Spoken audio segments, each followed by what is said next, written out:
নমস্কার, আপনারা দেখছেন বর্তমান ডিজিটাল। আমি মনীষা, বর্তমান ডিজিটালে আপনাদের স্বাগত। একটা প্রবাদ আছে বাংলায়, নিজের ঢাক নিজে পেটানো। কাজটা মোটেই ভালো নয়, কিন্তু আজকে আমার সঙ্গে যিনি আছেন তাকে নিজের ঢাক, ঢোল, তবলা সব নিজেকেই বাজাতে হয় এবং সেটাই তার কাজ। তবে তার মতো বুদ্ধিদীপ্ত মানুষ, আড্ডার মানুষ আমি খুব কম দেখেছি। নামে পণ্ডিত আছে, কাজেও পাণ্ডিত্য আছে, কিন্তু আচরণে নেই। অনেকেই হয়তো বুঝতে পারছেন কে, যারা বুঝতে পারছেন না তাদের জানিয়ে দেওয়ার পালা। আজ আমাদের আড্ডার সঙ্গী শ্রী তন্ময় বসু। নমস্কার। নমস্কার। Thank you. এই যে তুমি একটা আড্ডাবাজ মানুষ, রসিক মানুষ, এই যে একটা বুদ্ধির ক্ষুরোধার ব্যাপার আছে তোমার মধ্যে, কথা বললে বোঝা যায় একটা উইট রয়েছে। তোমার কি মনে হয় এই যে সামনে ভোট চলছে, এই রাজনৈতিক নেতারা যদি একটু উইটি হতেন, একটু আড্ডাবাজ হতেন, মাটির কাছাকাছি থাকতেন, তাহলে কি কানেক্ট করতে একটু সুবিধে হতো লোকজনের সঙ্গে? মাটির কাছাকাছি তো তারা আছেন। আমার মনে হয় আরেকটু ফিনেস, আরেকটু পলিশ, কথাবার্তায় আরেকটু সৌজন্যতা। কিন্তু কখনো যদি দেখি খুব চোখে লাগে, গায়েও লাগে। তার কারণ যেভাবে আমি বড় হয়েছি সেইখানে উঠা বসা, কথাবার্তা, সংস্কার, তেহজিব এ মৌসিকি, এটিকেট অফ মিউজিক, সেরকম etiquette of a profession definitely আছে। সেইটা আমার খালি একটু মনে হয় আরেকটু হলে ভালো হলে ভালো। এই যে চারপাশে কান পাতলেই ভোটের বাজারে এত অপশব্দ, হ্যাঁ, এত অসাংবিধানিক শব্দ, তোমার কি কোথাও মনে হয় যে ভারতীয় রাজনীতিতে এটা কালচার? আমি এটা নিয়ে ভাবিনি কখনো আসলে, কিন্তু যেটুকু আমি টেলিভিশনে কখনো সার্ভ করতে গিয়ে দেখি সেটা তো কানে লাগে, অবশ্যই সেটা ভালো লাগে না। আমায় পণ্ডিতজি বলেছিলেন যে একটা বাচ্চা তোমায় দেখে ভাববেন যে আমি ওনার মতন। তো ফলে স্টেজে এমন কিছু করা চলবে না যেটা একটা রং মেসেজ যায় সেই বাচ্চার মনে যে এইরকম করতে হবে। সেটাকে সেখানে আসে তেহজিবে মৌসিক, এটিকেট অফ মিউজিক। তো একটা বাচ্চা ভাবছেন আমি নেতা হব, সে ভাবছে এটা তো করাই যায়, সেটা আমার মনে হয় না খুব সুখকর হতে পারে, না হওয়া উচিত। তোমার এসআইআর এর নাম আছে তো, মানে লাইনে দাঁড়াতে হয়েছে? না, লাইনে দাঁড়াতে পারিনি। ভাগ্যবান। যে এলাকার তুমি বাসিন্দা, এটা দুজনেই খুব হেভি ওয়েট সেই এলাকায়। এই যে বাড়ি বাড়ি ভোট প্রচার, মানুষজন ভোট চাইতে বেরোন, তোমার কথা মনে হয় যে এই যে ভোট চাওয়া বা এই যে বিধায়ক হিসেবে একটা নমিনেটেড হওয়া প্রথমে, তারপর তো নির্বাচনের বিষয় আসে, বিধায়ক হতে গেলে এরকম কোনো নিয়ম থাকা উচিত যে শিক্ষাগত যোগ্যতা থাকতে হবে, বা শিক্ষাগত যোগ্যতার বাইরে আমি বলছি যে বিধায়ক হওয়ার পর প্রশিক্ষণ খুব প্রয়োজন বলে তোমার মনে হয়? কারণ সরকারি কাজ 100%। আমি সাধারণ বুদ্ধিতে বলছি, হুট করে আমি মনে করলাম কালকে আমি মিউজিশিয়ান হব, এটা তো হয় না কখনো। তাহলে আমি হুট করে মনে করব আমি পলিটিশিয়ান হব, কি করে হবে? সেটার জন্য একটা মনন দরকার, একটা চিন্তন দরকার। এই যে তুমি বলছো একটা মনন দরকার, চিন্তন দরকার এবং একটা প্রশিক্ষণ প্রয়োজন। অবশ্যই। তুমি যদি ক্ষমতায় থাকতে, এই যে একজন বিধায়কের মার্কশিট, একজন বিধায়ক হতে পারবেন কিনা, তার কি কি গুণ থাকা উচিত, তুমি কিভাবে ঠিক করতে? তোমার প্রশ্নপত্র কি কি বিষয়ের উপর থাকতো? আমার তো প্রথম বিষয়ে থাকতো, ইসি একটা কথা আছে, খুব সুন্দর কথা, যে leadership is not about being a star. Leadership মানে হচ্ছে paving the path for others to shine, তাই না? যে লিডার হতে যাচ্ছে, আমায় দেখতে হবে সেই মানুষটা অন্যের জন্য কতটা ভাবতে পারছে, সে কতটা সক্ষম, তার অন্যের প্রতি চিন্তা কতটা রয়েছে, সে অন্যকে হাত বাড়াতে কতটা সক্ষম, এটা আমার বুদ্ধি বলে। তো আমার কাছে ফার্স্ট ক্রাইটেরিয়া সেটা, প্লাস তার বাচনভঙ্গি, the way he delivers himself. আমি একটা লোককে দেখে বলতে হবে তো, একটা মানুষ দারুণ কথা বলে, তার কথা আমার শুনতে ভালো লাগে না, আর একটা মানুষ সাধারণ কথা বলে, আমার আহা কি সুন্দর কথা বলে, কি মিষ্টি কথা। তো একজন যার প্রতি আমার আস্থা থাকবে, তার ওই গুণটা আমি আশা করব, আহা কি মিষ্টি কথা বলছে, আহা আমি বুঝতে পারছি, হ্যাঁ সে আমার জন্য ভালো। এই যে ভোটের আগে আমরা শুনি না যে দলে থাকতে দম বন্ধ লাগছিল, এই যে দল পাল্টে ফেললাম, এই যে দল বদলু, তুমি যদি ক্ষমতায় থাকতে, আমি বারবার তুমি বলছি কারণ তোমার মতটাই চাই, হ্যাঁ হ্যাঁ, দল বদলের জন্য কোনো শাস্তি হওয়া উচিত? যে আমার দম বন্ধ ততক্ষণ লাগবে না যখন আমি কমপ্লিমেন্ট করবো ইচ আদারকে, তাই না? যে আমিও কন্ট্রিবিউট করছি in the growth of my team. আমি শুধু পাবো, দেব না কিছুই, তখন আমার দম বন্ধ লাগবে। আমি যদি দিতে, আমার যদি ক্ষমতা থাকে যে আমি কন্ট্রিবিউট করছি একটা ফাংশনকে উচ্চ শিখরে পৌঁছে দেওয়ার জন্য, আমি জানি আমায় ছাড়া তো চলবে না, কারণ আমি খুশি হচ্ছি, আমি প্রত্যেক দিন কন্ট্রিবিউট করছি in the growth of the concert. সেখানে যদি আমার কমি থাকে, তখনই আমার দম বন্ধ লাগবে। এই আমি আজকে মাইক কম ছিল, আজ আমায় বাজাতে দিল না, তো ফলে তখন তো মনে হবে আমার দরকার নেই, আমি আপনার সাথে আর বাজাবো না, আমি ওনার সাথে বাজাবো।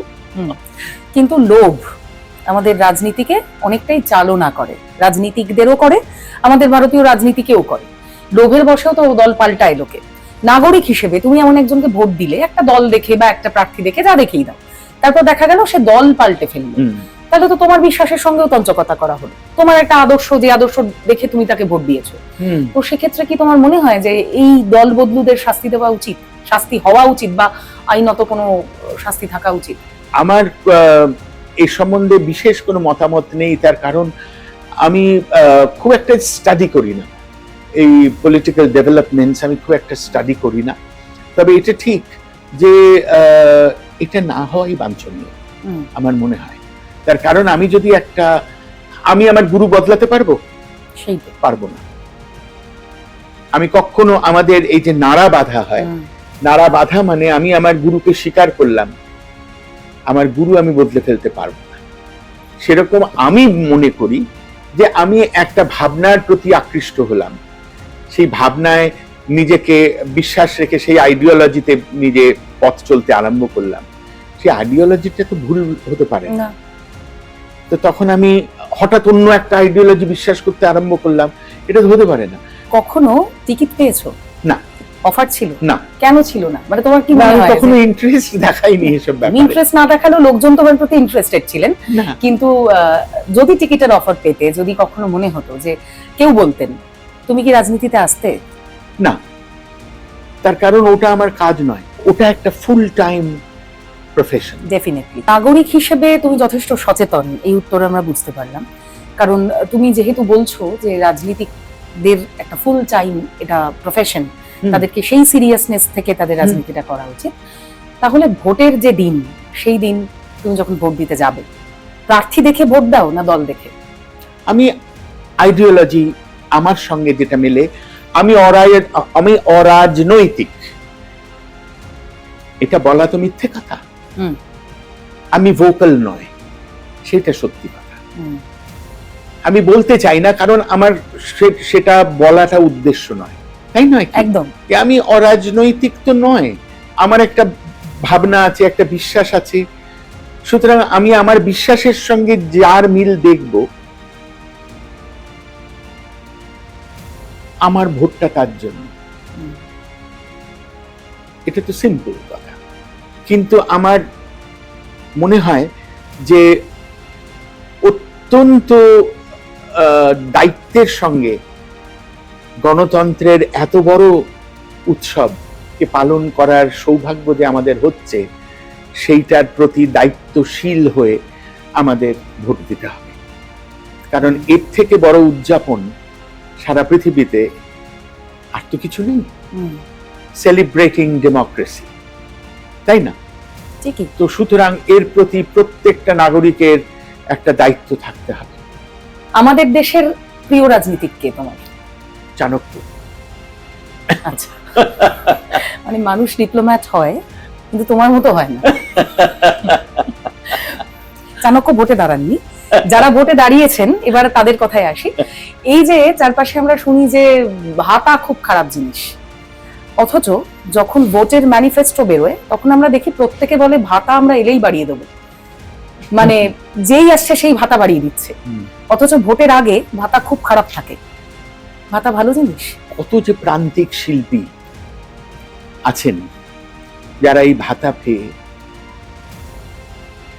চাল ডাল খেয়ে বেঁচে আছেন, বহু প্রান্তিক শিল্পী আছেন। সুতরাং ভাতা তাদের জন্য বিরাট ভালো জিনিস। যারা লোকসঙ্গীত শিল্পী আমি বলছি, বাউলরা, ফকিররা, তারা ভাতা পাচ্ছেন আমি জানি, এবং তারা ভালো আছেন। অন্তত দুমুঠো চাল ডালের জন্য তাদের মাধুপুরি করতে হবে না, ম্যান্ডেটারি নয়। এটাও ঠিক যে তুমি আমায় 1 টাকা দিচ্ছ আর উনি বলছেন 2 টাকা দেবেন, এইটা আমার মনে হয় সবাইকে ঠিকভাবে আমাকে এটা বলা আমার জন্য খুব সম্মানজনক নয়। আমায় যদি কেউ বলে আপনি আমায় ভোট দিন 2 টাকা দেব, সেটা আমার জন্য খুব একটা সম্মানজনক নয়। তো সেইটা আমার ভালো লাগে না শুনতে। আপনি যা করবেন করবেন পরে, কিন্তু টাকার লোভ দেখিয়ে আপনি আমায় বলছেন যে আমায় ভোট দিলে আমি তোমায় ডবল টাকা দেব, এটা খুব একটা ঠিক কথা না। তুমি যে পেশাতে আছো, এই পেশার কোনো বিশেষ দিক, এই পেশার কোনো গুরুত্বপূর্ণ অ্যাঙ্গেল যেগুলো প্রচারে এলে ভালো হয়, বা শাসকের কাছে বা ভবিষ্যৎ শাসকের কাছে তোমার কোনো রকম চাহিদা আছে এই পেশা থেকে কোনো কিছুর, যে আমার পেশার এই জায়গাটা হলে ভালো হয়? তোমার পেশার মানে তোমার ব্যক্তিগত চাহিদা বলছি না, পেশার হয়ে, পেশাগত মানুষের হয়ে, যে এই দিকটা দেখলে ভালো হয়, সরকার এই দিকটাতে নজর দিলে ভালো হয়, এরকম কোনো বিষয় আছে? যে সরকারি রিপ্রেজেন্টেশন আরো বেশি করে ক্লাসিক্যাল মিউজিশিয়ানদের হলে ভালো। এখন রাজ্য সঙ্গীত একাডেমি এতগুলো জায়গায় 6টা 7টা 8টা ডিস্ট্রিক্টে ফেস্টিভ্যাল হচ্ছে, বহু ছেলে মেয়ে সুযোগ পাচ্ছে, বহু ভালো আর্টিস্ট সুযোগ পাচ্ছে। হ্যাঁ, তো সুতরাং এইরকম ধরনের কাজ আরো যদি হয়, লোকশিল্পীরাও ইনক্লুডেড হয়, আমার মনে হয় তাতে শিল্পীদের জন্য ভালো হবে। ক্লাসিক্যাল মিউজিশিয়ান যারা বিরাট লেগেসিকে নিয়ে না এসেছেন, এরকম বহু ছেলে মেয়ে আছে দুর্ধর্ষ গান বাজনা করে, তারা জানে না ভবিষ্যতে আমি কোথায় গিয়ে দাঁড়াবো। সুতরাং সেই দিকে নজর যদি দেয়, যে খুঁজে খুঁজে তাদের আরো স্কলারশিপ দেওয়া, আরো কিছু করা, যাতে তারা শোকেস করতে পারে নিজেদের গান বাজনা এবং নিজেদের জায়গা তৈরি করতে পারে সমাজে, সেটা হওয়া উচিত। তুমি তো বহু জায়গায় গেছো, শুধু দেশ নয় বিদেশ। আমি যদি সরকারের চোখে নন এসেনশিয়াল সার্ভিস গান বাজনা বা আর্ট, নন এসেনশিয়াল সার্ভিস, এইটা আমি ঠিক মনে করি না এই শব্দটা। তার কারণ গান বাজনা যদি অ্যালবার্ট আইনস্টাইন বলতে পারেন, আমি যদি ফিজিসিস্ট না হতাম, আমি মিউজিশিয়ান হতাম, তাহলে তো এটা যদি বিবেকানন্দ বলতে পারেন যে গান বাজনাই একমাত্র পথ ফর সালভেশন, তাহলে আমি কে বলবার যে গান বাজনাটা নন এসেনশিয়াল সার্ভিসের মধ্যে পড়বে? মানে অন্য, বস্ত্র, বাসস্থান সঙ্গে শিল্পও তুমি যোগ করে দিতে চাইছো? নিশ্চয়ই, কারণ এই ট্যাঞ্জিবল ইনট্যাঞ্জিবল মন তৈরি করে। এইটা আমার একটা রিকোয়েস্ট থাকতে পারে যে সমস্ত স্কুল কলেজে মিউজিক, আর্ট এসেনশিয়াল হোক। এই যে ধরো তুমি বিভিন্ন জায়গায় যাও গান বাজনার জন্য, বিদেশে যাও, দেশের বিভিন্ন প্রান্তে যাও, 10-15 বছর আগের যে কলকাতা, এখনকার কলকাতা, কোনো ফারাক দেখতে পাও?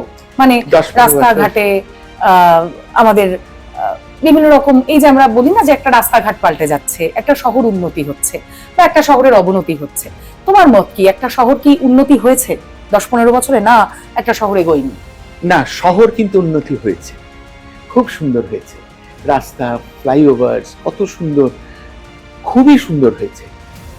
আমি ব্যক্তিগতভাবে যেটুকু দেখি, দক্ষিণ কলকাতা, বিশেষ করে উত্তর কলকাতা, আমার ছোটবেলায় যে উত্তর কলকাতা দেখেছি, এখন যে উত্তর কলকাতা দেখি, দারুণ প্রসারিত রাস্তা, লাইট, এভরিথিং বিউটিফুল। কিন্তু আমার যেটা মনে হয়েছে, আপাতত যেটা আমি দেখি যে বালিগঞ্জ আমরা যেরকম দেখেছি, আমার ছোটবেলার বালিগঞ্জ, সবুজ, আমার বাড়ির সামনে যে ট্রাম লাইন, সবুজ ঘাসে ঢাকা, তার উপর দিয়ে ট্রাম যাচ্ছে, হ্যাঁ, সুন্দর অ্যাভিনিউ, নাম হয়েছিল রাসবিহারী। আমার বাড়ির সামনে থেকে রাসবিহারী মোড় পর্যন্ত দারুণ দারুণ বাগান দিয়ে সাজানো। এখন সেটা দেখলে একটু কষ্ট হয়, একটু অন্যরকম হয়ে গেছে না? হ্যাঁ। তা আমার ছোটবেলার সেইটা দেখে বিদেশের সঙ্গে এইটা আমাদের শিখতে হবে, হাউ টু মেনটেন একটা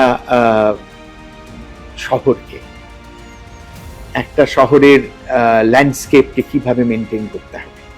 এটা কিন্তু বিদেশের থেকে আমাদের শেখা উচিত ছিল, যেটা আমরা শিখিনি। এই শহরে তোমার কি কোথাও মনে হয় যে বাঙালি অবাঙালি এটা এই ভোটে ফ্যাক্টর হতে চলেছে? এটা আমি কলকাতায় তো এত বেশি অবাঙালি আগে আমরা দেখিনি না। শেষ কয়েক দশক আমরা দেখছি যে প্রচুর অবাঙালি এবং বাইরে থেকে আসা অবাঙালি। তোমার কি কোথাও মনে হয় যে এটা কোনো ফ্যাক্টর হতে পারে? আমার বহু শিল্পীরা আছেন যারা অবাঙালি, তাদের কাছে ছোটবেলা থেকে তাদের পায়ের কাছে বসে আমি গান বাজনা শিখেছি, তাদের সঙ্গে বাজাই। তবে হ্যাঁ, আমার শ্রোতারা অনেকে আছেন যারা সারা ভারতবর্ষে, সারা পৃথিবীতে ছড়িয়ে আছে, যারা বাঙালি নয়, কিন্তু তাদের অদম্য শ্রদ্ধা আছে বাংলার প্রতি।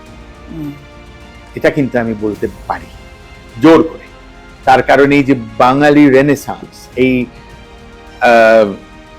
এই যে কালচারাল রেভলিউশন, একের পর এক বাঙালি সাহিত্যে, সঙ্গীতে, সিনেমায়, থিয়েটারে সারা পৃথিবীকে জয় করেছে। আমি নিজে গর্ববোধ করি নিজেকে সেই দিক থেকে বাঙালি বলতে। কিন্তু আমি নিজে ক্লাসিক্যাল মিউজিক করি, সুতরাং আমার কাছে অবাঙালি শ্রোতা বহু আছে যারা আমাকে আমার নিজের বাড়ির লোকের থেকে বেশি ভালোবাসে, স্নেহ করে। সুতরাং সেইখানে আমি বাঙালি অবাঙালির তফাৎ করতে পারবো না, করতে চাই না, কারণ তাদের ভালোবাসা আমি পাই। শিল্পীর যে নিজের রেমুনারেশন, এটা কি সরকার নির্ধারিত হওয়া উচিত না শিল্পী নির্ধারণ করবেন? না, যখন সরকারি অনুষ্ঠানে বাজাবেন, সেটা শুধু এদেশে না, সর্বত্র একটা স্ট্যান্ডার্ড ফি স্ট্রাকচার থাকবে। তাতে গোসা করার আর মাথা চাপড়ানোর কোনো কারণ নেই।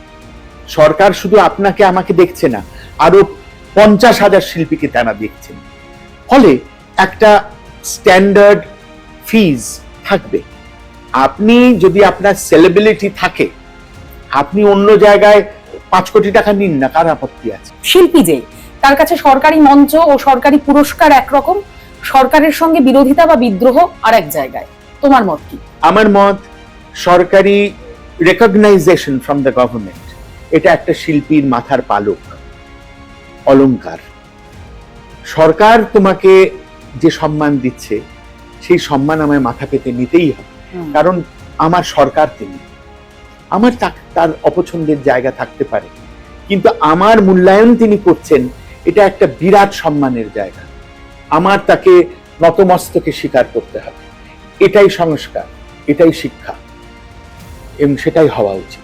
আপনি ইম্প্যাক্ট প্লেয়ার হিসেবে নেমেছিলেন এবং নেমেই সেঞ্চুরি করে। দেখতে থাকুন বর্তমান ডিজিটাল, এরকম নানা রকম আড্ডা। ভোটের সময় তো বটেই, ভোটের পরেও চোখ রাখুন বর্তমান ডিজিটাল।